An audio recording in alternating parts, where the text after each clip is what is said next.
नमस्कार दोस्तों। वास्तु भक्ति में आप सभी का स्वागत है।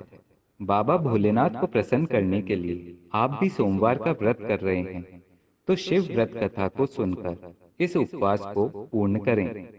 सोमवार व्रत की विधि।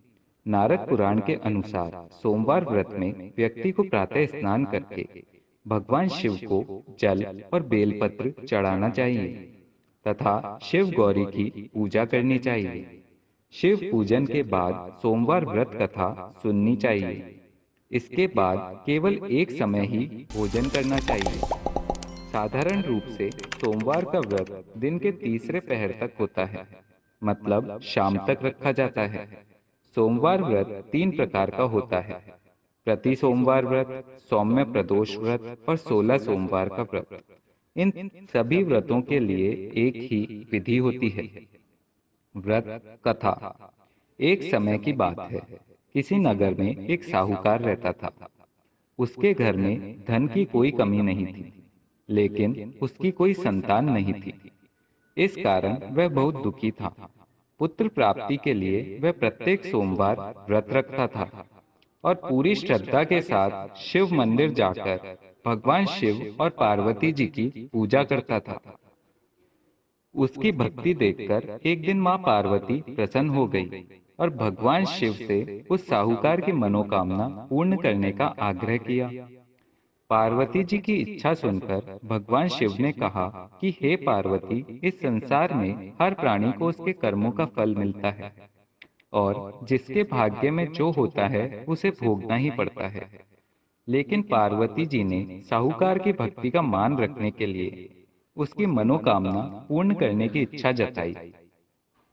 माता पार्वती के आग्रह पर शिवजी ने साहूकार को पुत्र प्राप्ति का वरदान तो दिया, लेकिन साथ ही यह भी कहा कि उसके बालक की आयु केवल 12 वर्ष होगी। माता पार्वती और भगवान शिव की बातचीत को साहूकार सुन रहा था। उसे ना तो इस बात की खुशी थी और ना ही दुख। वह पहले की भांति शिवजी की पूजा करता रहा।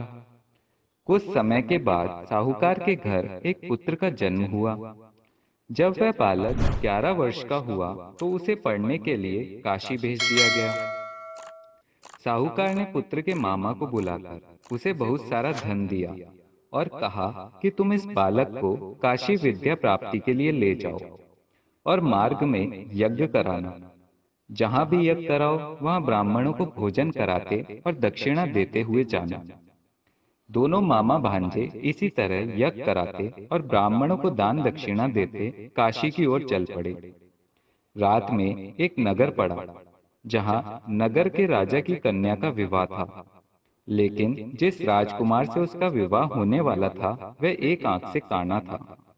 राजकुमार के पिता ने अपने पुत्र के काना होने की बात को छुपाने के लिए एक चाल सोची। साहूकार के पुत्र को देखकर उसके मन में एक विचार आया।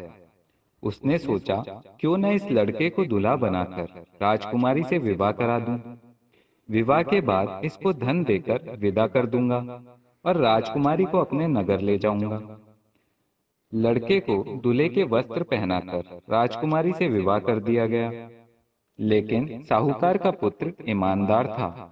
उसे यह बात न्याय संगत नहीं लगी। उसने अवसर पाकर राजकुमारी की चुन्नी के पल्ले पर लिखा कि तुम्हारा विवाह तो मेरे साथ हुआ है, लेकिन जिस राजकुमार के संग तुम्हें भेजा जाएगा वह एक आंख से काना है। मैं तो काशी पढ़ने जा रहा हूँ। जब राजकुमारी ने चुन्नी पर लिखी बातें पढ़ी तो उसने अपने माता पिता को यह बात बताई। राजा ने अपनी पुत्री को विदा नहीं किया, जिससे बारात वापस चली गई। दूसरी ओर साहूकार का लड़का और उसका मामा काशी पहुंचे और वहां जाकर उन्होंने यज्ञ किया। यज्ञ उसी दिन किया जिस दिन लड़के की आयु 12 वर्ष की हो गई थी।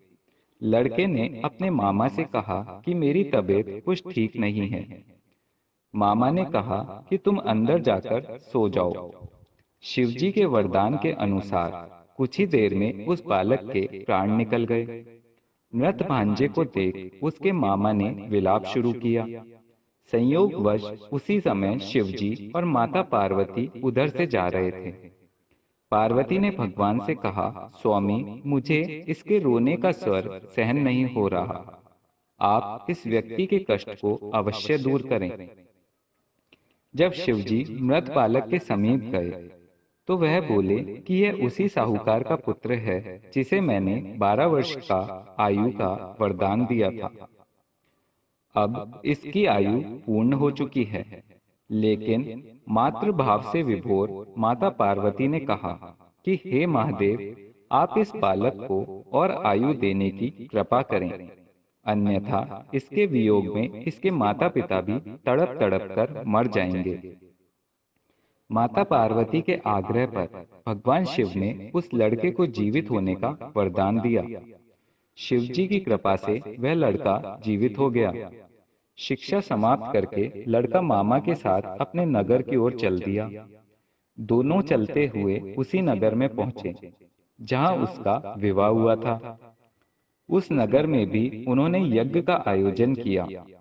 उस लड़के के ससुर ने उसे पहचान लिया और महल में ले जाकर उसकी खातिरदारी की और अपनी पुत्री को विदा किया। इधर साहूकार और उसकी पत्नी भूखे प्यासे रहकर बेटे की प्रतीक्षा कर रहे थे।